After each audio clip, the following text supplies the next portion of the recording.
Hi, I'm Dr. Bertice Berry, and I want to tell you a story. I had just come back from my first year of undergrad, and some of the leaders in our church wanted to have a meeting with me. And they said, don't mention it to our pastor or his wife, who were my godparents at that point. So I went to this meeting and wondering, thinking they're going to do something to surprise them, or maybe they want to get them a new house, or I don't know. So I go and they sit me down and they say, we need you to be with us on this. And I was like, I don't have any money for a house. So they tell me that they are trying to get the pastor and his wife to see some new things and understand in a new way, but they are stuck in their old faith. And they said he's still waiting for the old white woman on the porch. Now, this was a well known story in our church, that when our pastor was building a church, he had physically built the first church. And then he said he heard the voice of God saying that more people would be coming and he had to prepare for them.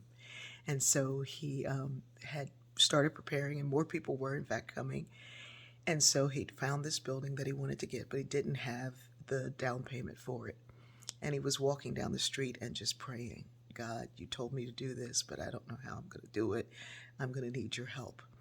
And there was an older white woman sitting on the porch who looked and said, young man, you look despondent. And he said, yes. And she said, come on up and tell me why. And he sat down on her porch and he told her what was going on. And she said, well, this morning God told me I was going to help somebody, and I think you're the person. And she gave him the down payment, and the church paid her back and paid off the church and did what they needed to do. And it, in fact, grew to one of the largest churches and most active churches in the city.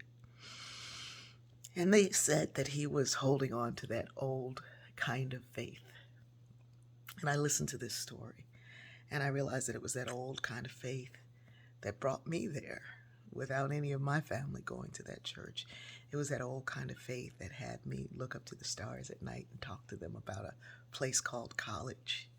It was that old kind of faith that found the man who became like a father to me, Terry Evenson, who helped put me through school. And even though he was agnostic and said he did not believe like I believed, he said he wished he had the faith that I had. It was that old kind of faith that got me through college and into graduate school and earning a PhD by the age of 26. It was that old kind of faith. And I had stored these memories in religion, and I realized I really needed to move them over to pure science, because even the scientific methodology looks like faith. You have this idea that you can't see, touch, taste, or smell, but you know it's got to be something because you can think it. And so you conceptualize it so that others can kind of get an ideal of what it is, and then you operationalize it, and then you go out and see if it is true, and you prove or disprove based on your rejection of a null hypothesis that it is real. And I know, and I told them then, I told those folks who called me into that meeting, that old kind of believing that my ancestors and their ancestors believed, that seeing an ocean that was big enough to swallow them up, that somehow their children and their children and their children would see a better day, is that same kind of old kind of faith that I employed today to be able to say, we're going to make it. I know we will. I love you.